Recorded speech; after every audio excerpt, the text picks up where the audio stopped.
Hey guys, doing something a little different here today. Got some guys here you'll notice, and we're just going to chop up, talking pitching a little bit, talking baseball, discussing everything that's going on in reference to the virus and the things we have to do here. So if you'll notice to my left, you have Nolan Watson.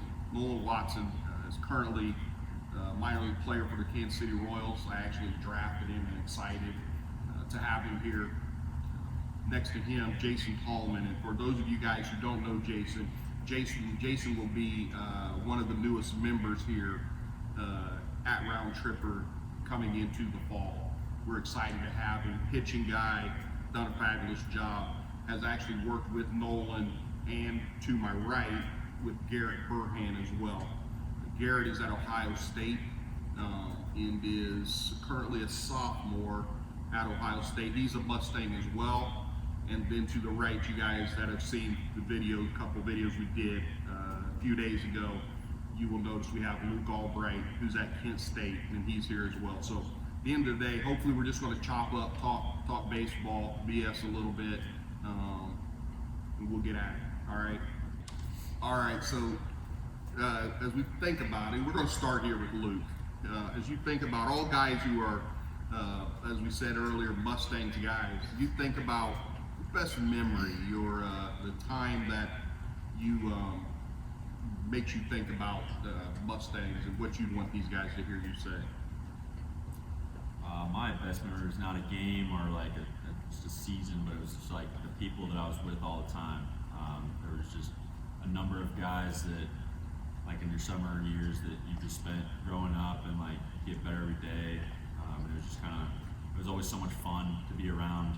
And coaches, they were just awesome. It was just, the summers were the best year, like best time of the year, just going into that and playing baseball every day. Garrett, what do you got for the people? I got a really good story about one tournament. We were in Kentucky, and I was really scared of Mike, and I would never tell him no. Like, I would always work hard. I always want to work hard, but like at the end of the day, I would never tell him no. So I finished up a game that I pitched in, and he was like, "Okay, now go run your polls." So I was like, "All right." And I was feeling like I wasn't feeling too good. I was feeling actually really bad.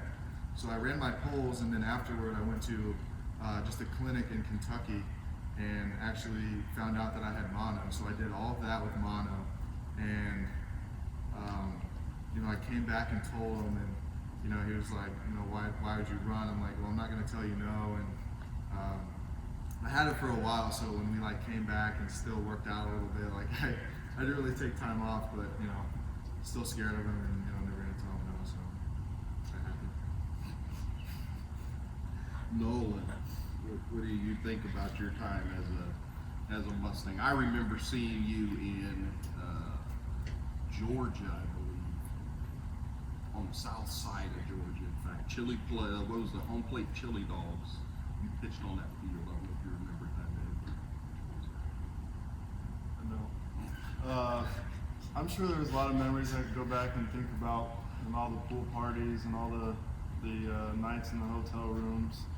But I think my best memory with Mike here was when he came to the house when I was 18, and it was probably the beginning of high school season when I had probably started to open up eyes, and he came to the house, and he'll tell you that he's the nicest guy ever, but he had me pretty nervous and just drilling me on questions. What do I think my strengths are, my weaknesses, and things that I had gotten better at. And I just thinking all these things I had improved on like my velocity, my strength, this and that, and he kept drilling me, and I was guessing wrong. He was trying to tell me that I was throwing strikes more, which I thought he was BSing me, because I thought I'd always thrown strikes, but he can tell you his side of the story.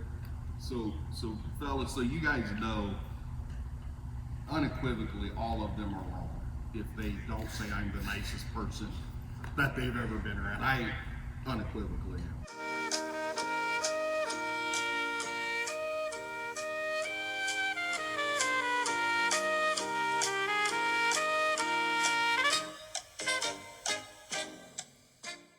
But in Nolan's case, he was such an interesting guy because there's from a scout's perspective, like I look at, we see them in different segments. So you have one way that you deal with the guy when you view him at a certain spot in October or November. In Nolan's case, he walked into the Super 60 and blew it up, and he was a different guy. And you could see he was stronger. His shoulders looked wider. His arms looked longer. It was faster. Everything was different. When I went in, I was trying to get answers. That's all. I was just trying to get answers. And Garrett and Luke, love them. Great kids, tremendous, but they don't really fully express how nice and quite frankly funny I think I am in the Dutch. He's hilarious. I got the time. Jason, so we're in a different time, right? In a different place in society as reference to what's happening with the virus. When you think about the things that you would want young kids to know for themselves, what are the things that you would tell them they really need to know and focus on, in particular in reference to pitching and getting better in this time of the year? Good question. So obviously we've never been through this before, so we're trying to figure it out as we go, right? Things young players have to understand is your ability to go play for your team or practice with your team right now, completely out of your control. Unfortunately, we can't. And everybody wants to. We're all heartbroken over it, but we got to find ways to get things done on our own. And things you can do is you can take the things that you've learned all through the winter and through your preseason practices, and you just keep working on those things. I think from a pitching standpoint, you have to make sure you're still throwing, because we don't know when we're going to play again, but you have to be ready once it's time. And I'm a big believer, play catch every day, some sort of throwing. And luckily, the weather's turning good enough to where we can get outside, and we can do that as often as we can. Okay. From there, get creative. Creativity is going to be a big key. You can mimic drills that you've learned. Running. Okay, running is from a power standpoint too, and building up your arm strength. The sprint work is going to be key. So we all can get out on the sidewalk or in the street, in the backyard, wherever. We can do that. Jumping's a big power building thing that we can do to help our arms. So there's plenty that you can do. It's just using your mind and recalling all the things that you've done already in practice and just continuing on with it. You guys, I want each of you guys to talk as well about things that you guys are doing. I think I've said to each of you guys, and I guess we've said it prior to sort of stepping on here, like the one thing that is noticeable about each of you guys, and I just want you to talk to our players about it, is how hard you guys have worked. And interestingly, not how hard you've worked since you got to college, but how hard of workers you guys were at 16 years old. I remember not really even knowing much about you, Nolan, but the only thing I really thought was, that little son of a buck works his tail off, man. Garrett, the same thing. You worked hard. It was what I admired. Luke's been around me for a while. I admired your work ethic. Talk to them. I'll start with Nolan. You can talk about work. You can tell me what you would like young kids to really know. Obviously, this is a challenging time, and I myself am going through the same thing you guys are going through. And I got to find ways to get my work done as well. So what I would recommend for you guys is to just get on a routine. And I think staying on that routine and building that work ethic through that routine will be helpful going forward. So finding whatever drills it is that you need to do to get ready to go each day, just harping on that. And then, get your dad out to throw with you, or your neighbor. Find a wall, maybe. Just be creative. And something that I'm doing right now is challenging myself through running.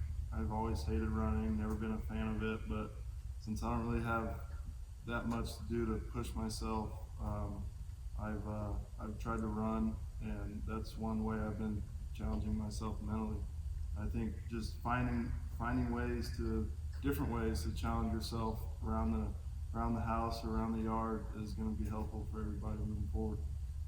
Challenging yourself, that's a great way to put it. Garrett, what are your thoughts?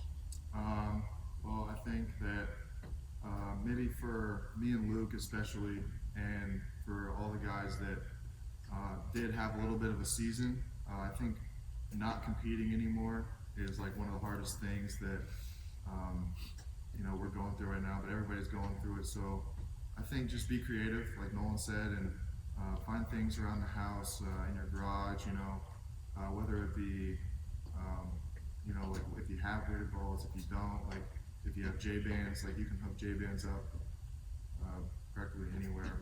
So that's something that I've been doing, and just figuring out new ways to challenge myself and compete against myself almost in that new way for me, since control, you can control, what happened. So just finding new ways to get things done. Luke, your thoughts? Well, you've been given, you don't know how long, but a certain period of time to get better, and I think that's important. I think Nolan said the routine. I mean, building your own routine, find something you can do, and just keep on doing it, and you get better at it. And if you want to try to see how far you can long toss, sure. I mean, there's plenty of different things you could do to get better, and it's about being creative and sticking to the plan. So it's not hard to build your own program. There's plenty of things out there. Google's still up. You can go start figuring out answers that way. There's so many things you can be doing right now, but what you can't do is you can't just sit down and do nothing. And I think that's, as long as you're doing something to better yourself, then you should be solid. You guys talked about it as we were coming back in here. You guys talked about the routine, and for example, throwing every Friday, because both of you guys were Friday starters. In fact, think about how cool this was for me, and if you guys want to whatever, but just think about this for a second. My first weekend as a scout this year, I go down to Florida, and on one field, I have Garrett Burhan, who was starting for Ohio State, who played for me. So I think about this all the time, and understand that I'm fortunate, right? I get to sit with guys that I admire, but think about how cool this was for me as a scout. I go to Florida to start the year, and on one field I go over, and Garrett Burhan is a Friday night starter for Ohio State.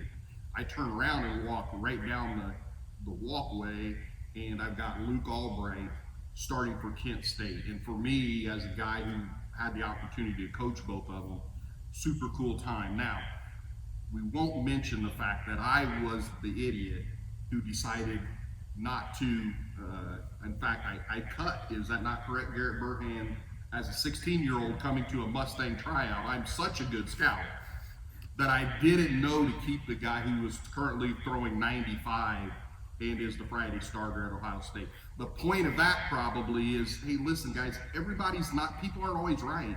Like, you can tell me I'm wrong. The problem is you got to prove me wrong after you get done. Makes sense. Well, anyway, guys, any other thoughts that you guys have as you go around thinking about Mustangs? And I guess my point of this whole thing is I really just want them to hear more from you guys. Like, what are thoughts that you wish somebody would have told you when you were that age?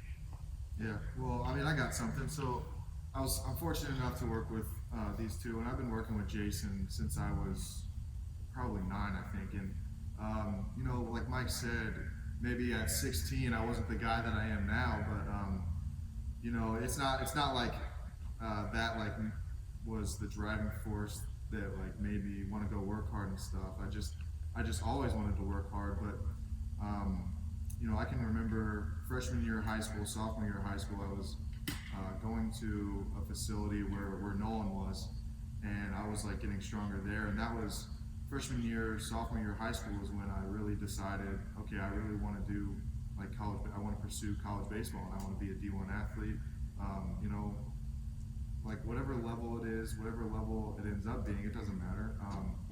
But just wanting to work harder for yourself and the goals that you set for yourself, and also I know it's hard to surround yourself with people right now. You can't really do that, but you know, go online and you see all the inspirations out there.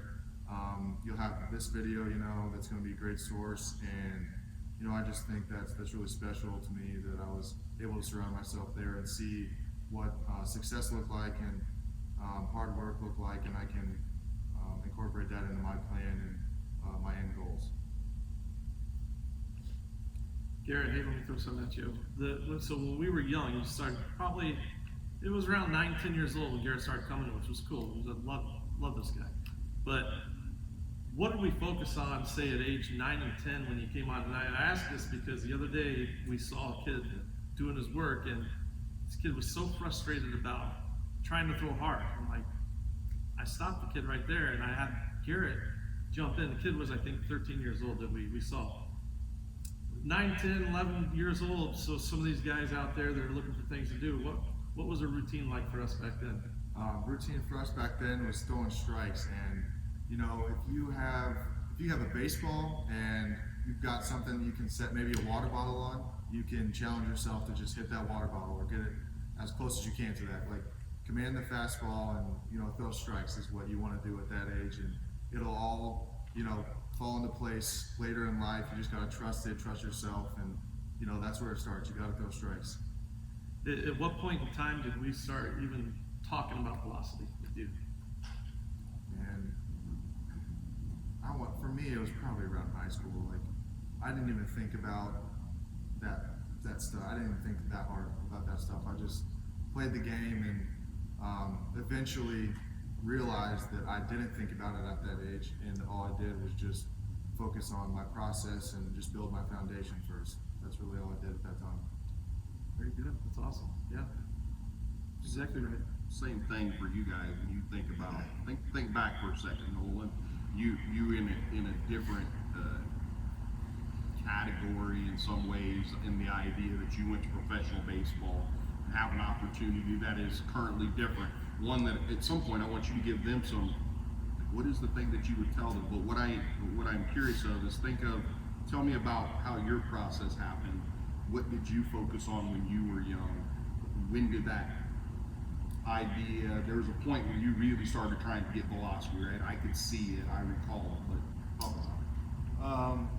I believe I started working out at Force Barbell with Tyler Miller. That's who Garrett referred to earlier. And he when I first got there, he ran me through a test of mobility and all that, and see what my strengths and weaknesses were. And from there, we just started working 4 or 5 days a week. And so I improved on all my weaknesses. I believe junior year I started with bands and trying to strengthen my arm.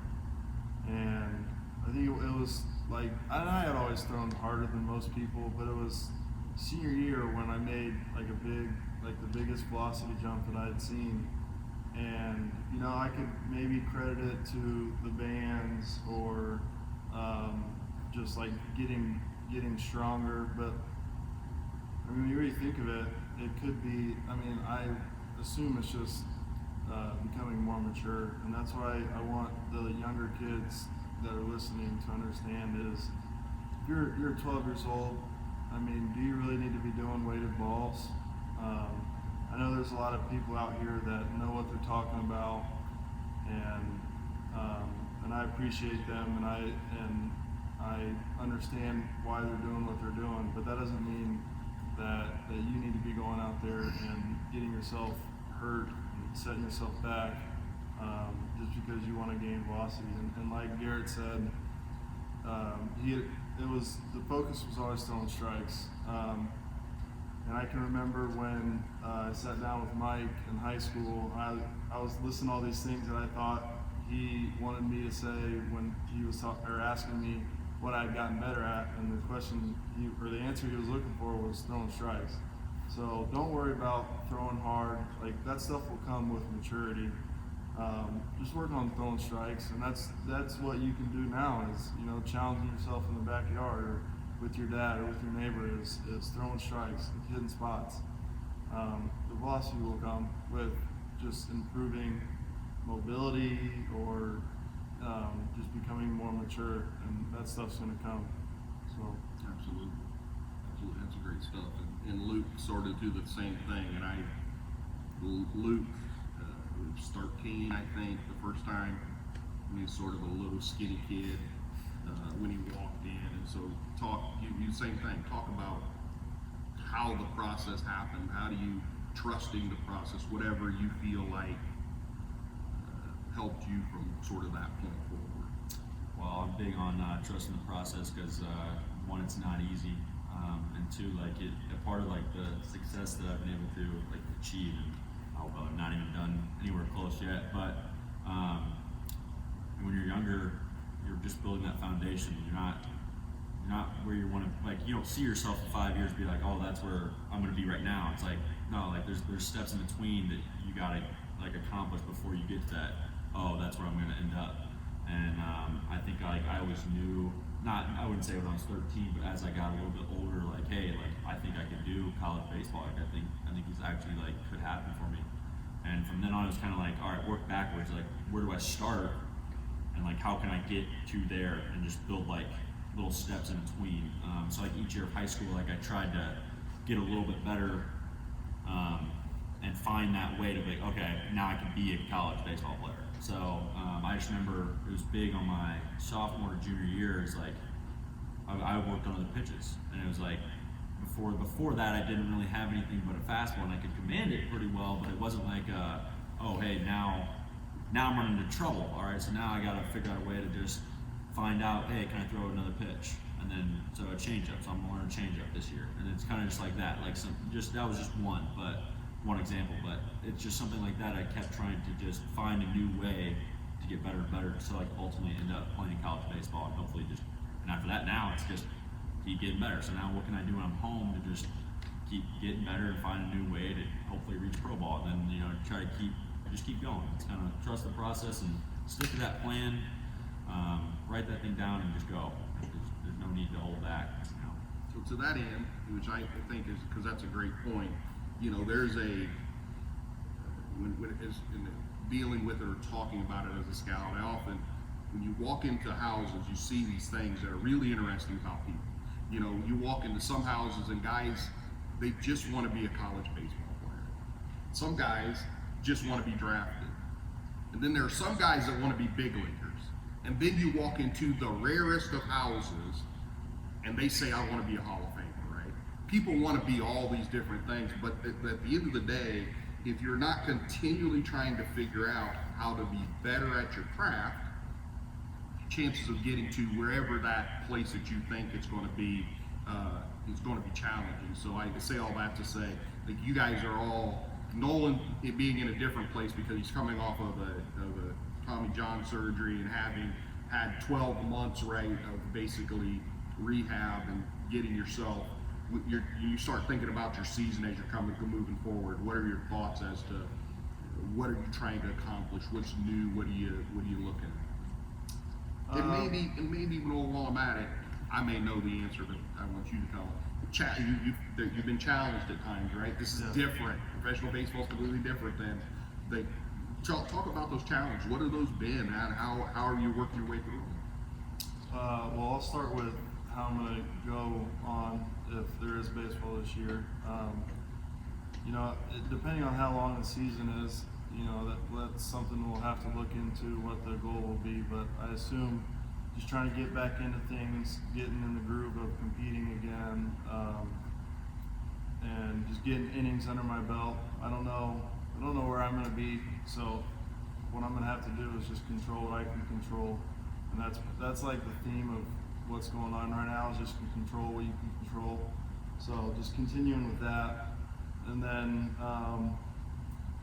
my advice for anybody would just be like, just continue to learn from coaches, ask questions, and don't stop that just because you've gotten to pro ball now. If and when you get there,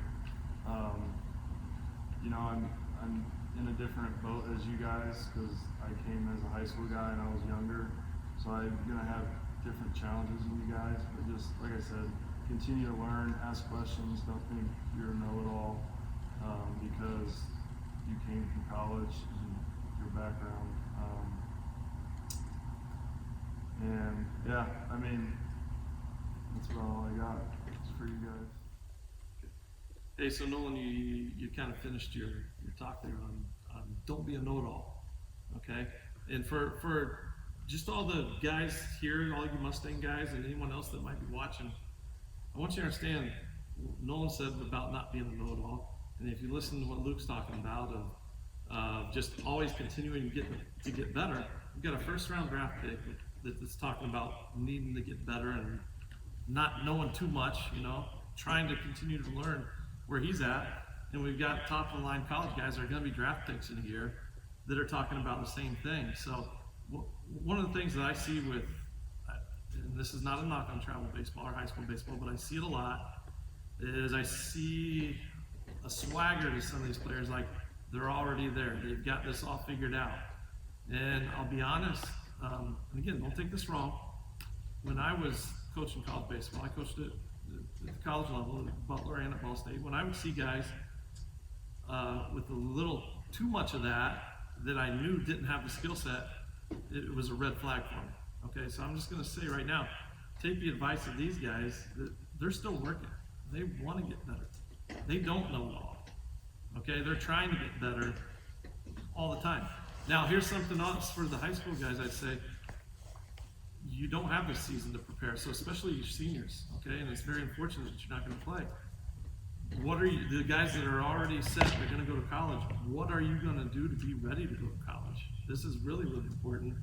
And if I can jump in, talk to Luke and Garrett for a minute, as you entered your freshman year of college, what was it like? I mean, that's a big change going from high school to college. And tell me about those big league travel guys that showed up as a freshman in college, and all of a sudden they weren't as great as what they were. Okay, it's a dogfight right from the beginning, and it's not like you come in there with 9 to 15 to, I mean, I don't know how many people go to college now, different schools go, but it's all, now you're all in the same playing field. There's not I played on this travel ball organization, I played for this high school, I won state, I did this, or you could be from the smallest school. It doesn't matter. At that point, you're all in the same playing field, and it's all about proving to your coaches and that you're ready for this opportunity. And it's kind of like you walk in the door, you kind of have to have that I'm a nobody. Here's my time to go prove to everybody else and myself that hey, I'm where I need to be and where I want to be, and here's what I can do, and here's what I can take to go be better and get to where, okay, I got a dream of playing pro MLB and the MLB. So it's and I don't want to just play 1 year there. I want to stay there. It's but once again, you work back and what can I do now to just start getting there one step at a time. And I think that's when you walk in, man, it's not about, I played for this travel organization.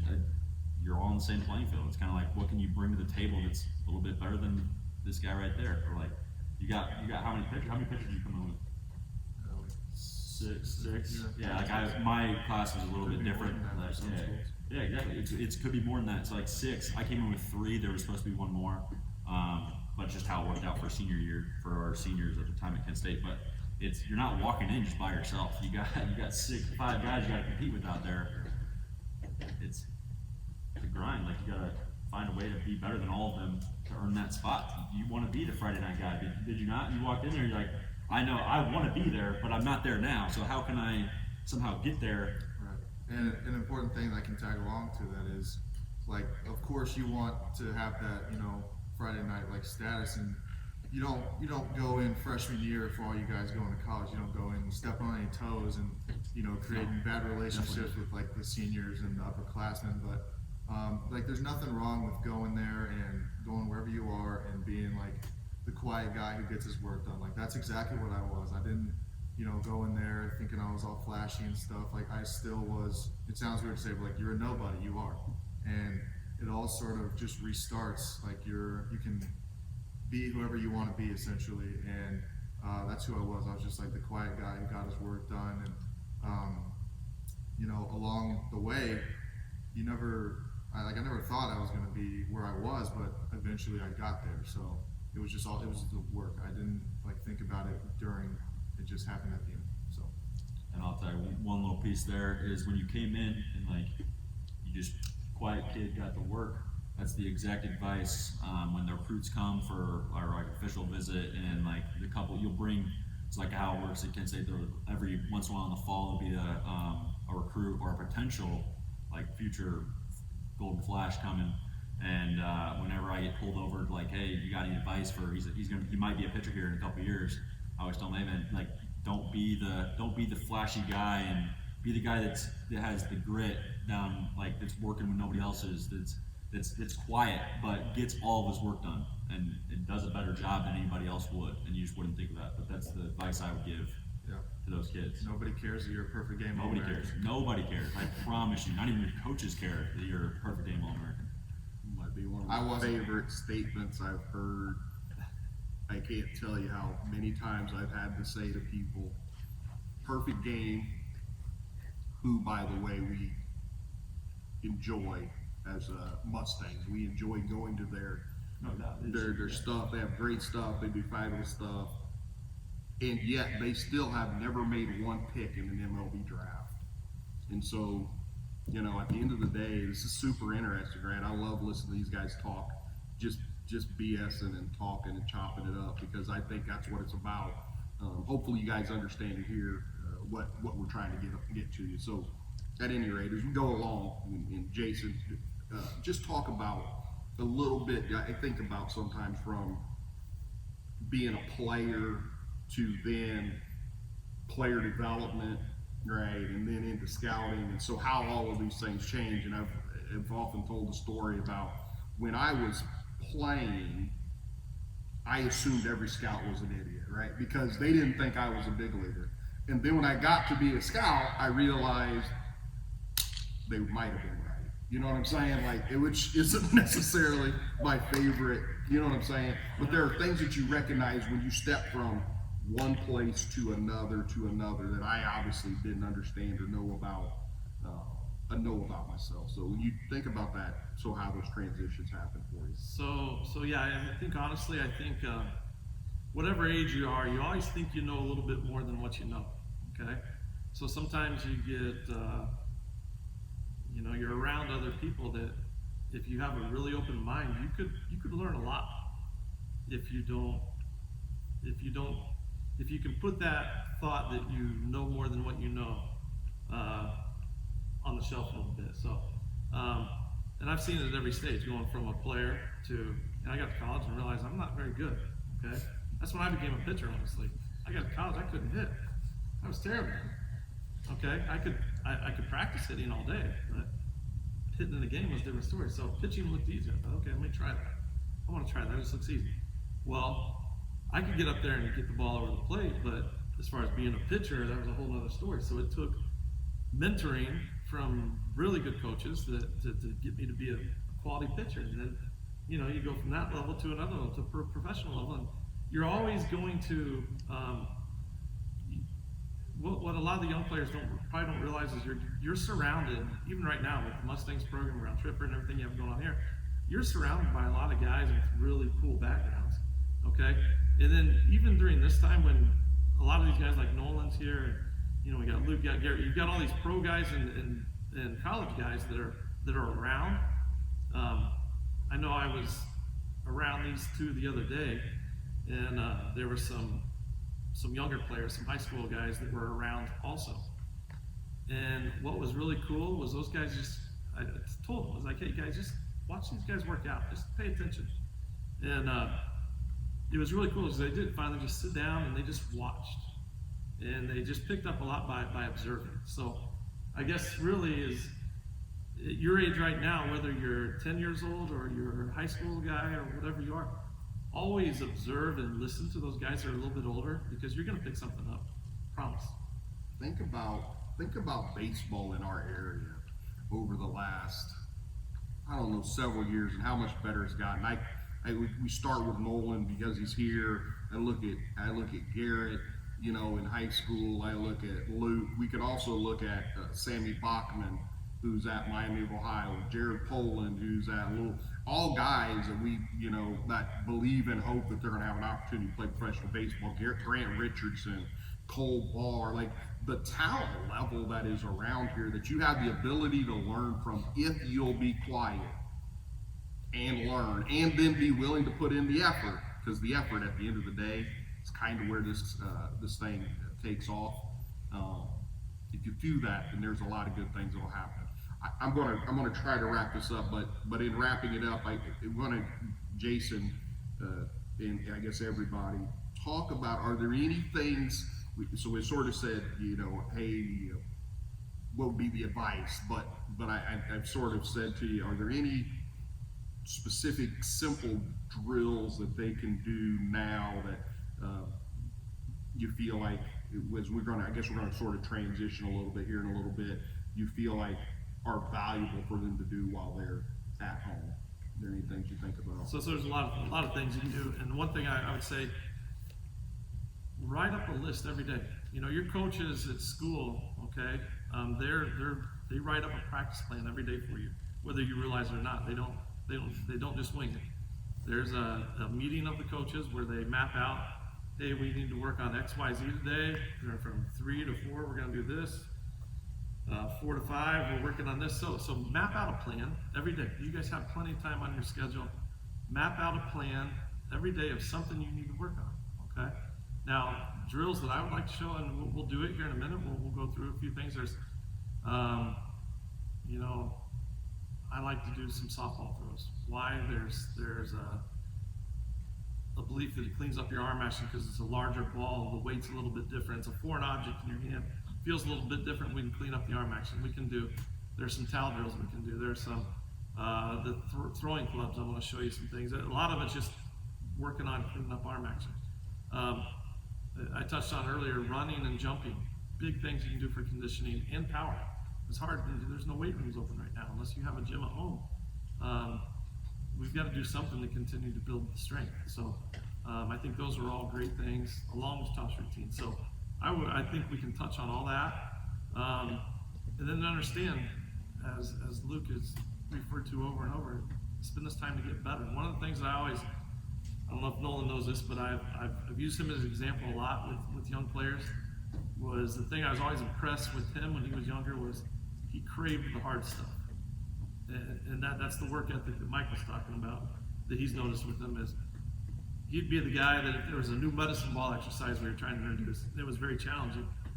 A lot of players would back away, they'd kind of hide. He would be the guy, I want to try this, I want to master this thing. So if it was hard, so you guys, right now, you should be thinking of all the hard things. Okay, well, it's hard, what can I get better at? The great thing, I think, is you've got so much time on your hands, you can get better. I know with my son was just sick. Had mono, and then he had the flu immediately after mono, lost 10 pounds.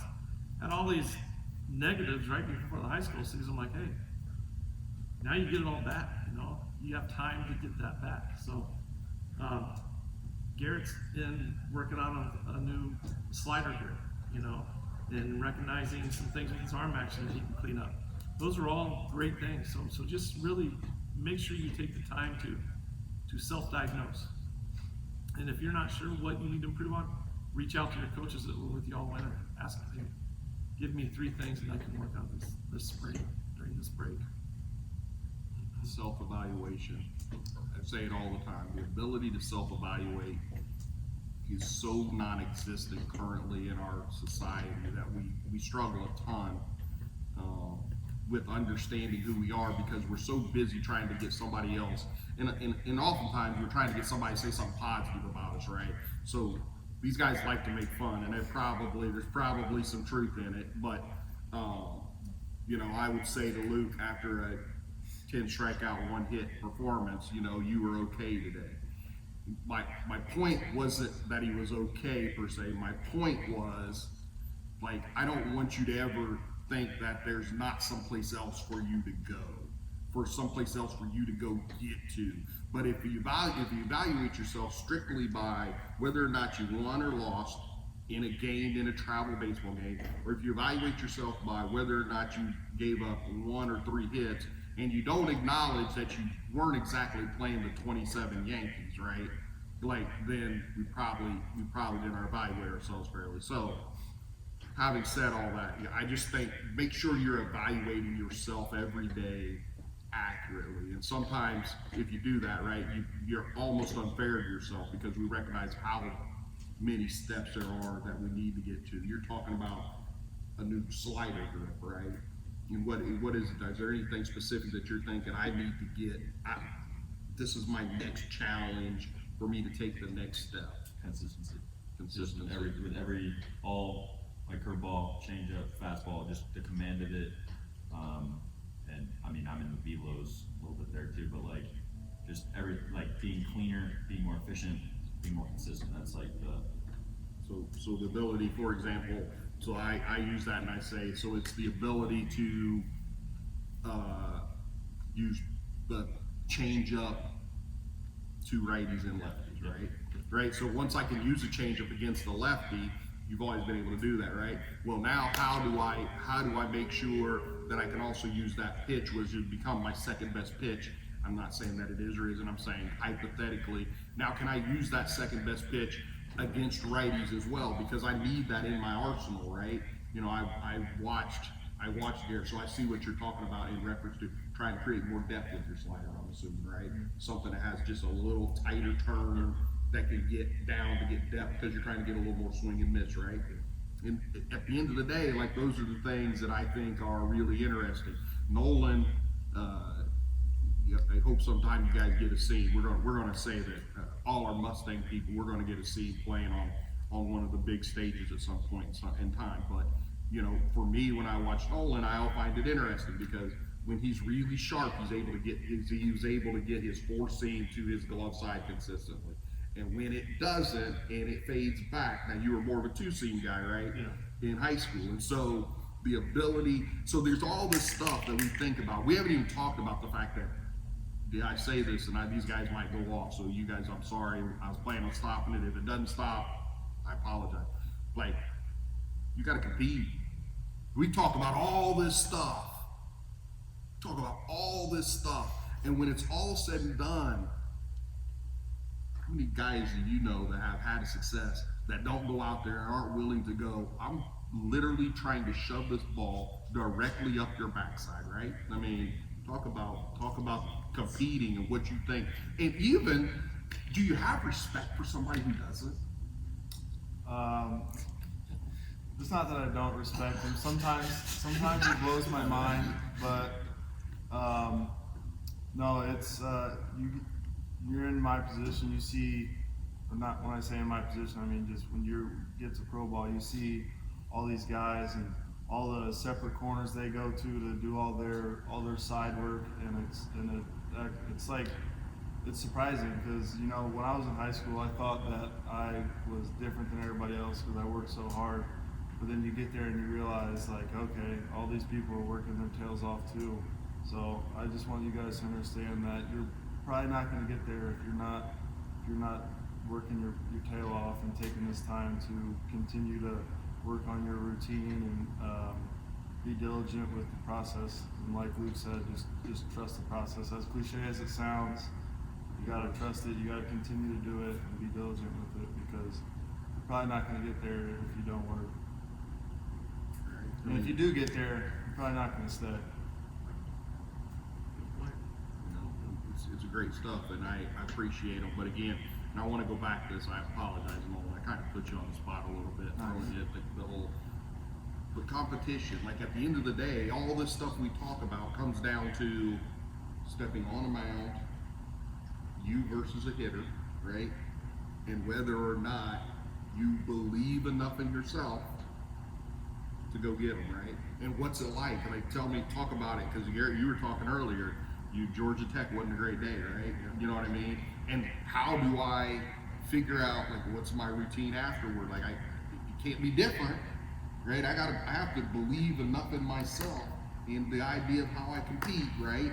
That tomorrow, even though I wasn't great today, I'm gonna go run. I'm gonna trust that process, as you guys have said. I'm gonna go the same exact routine, right? In reference to, right? Talk a little bit to those. Yeah. So in reference to.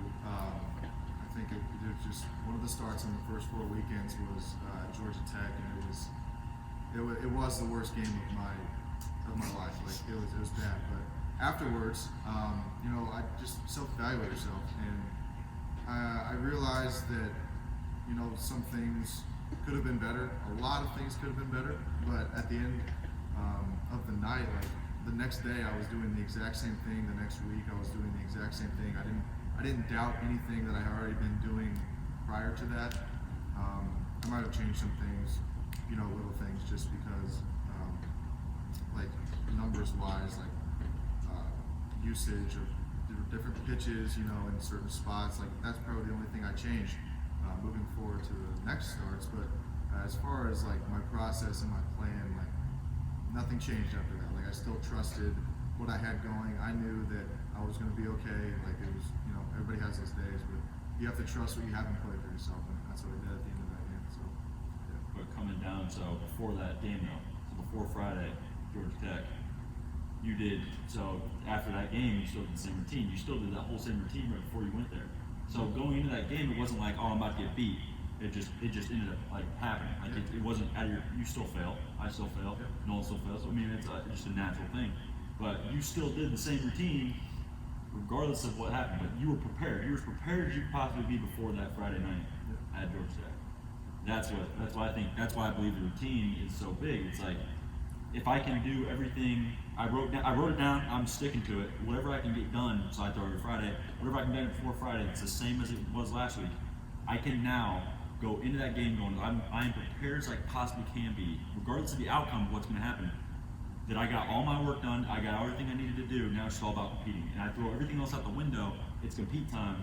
I'm not thinking mechanics. I'm not thinking, oh, I didn't eat this thing right. It's like, no, I'm just going out there and I'm gonna try to win the game, help my team win the game. Okay, that's what I think is huge about.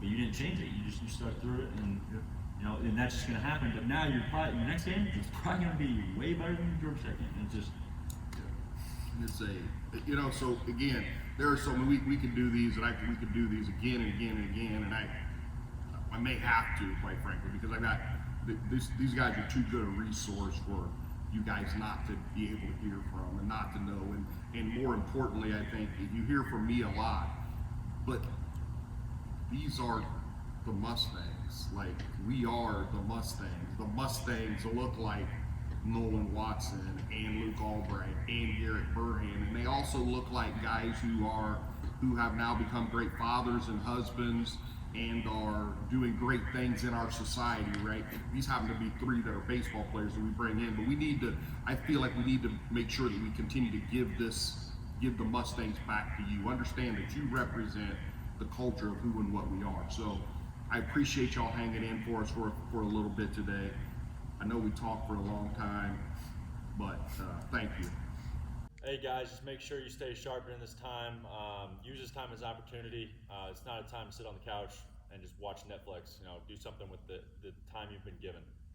Yeah, find a routine, stick to it, make a plan for yourself, and you know, execute that through this time. Guys, just I want to say stay positive. Understand that we're all going through the same thing, so you're not alone. Just stick to it. Trust the process, like we've said a billion times already, and you know, we will recover from this, and we'll be back playing baseball soon. You know.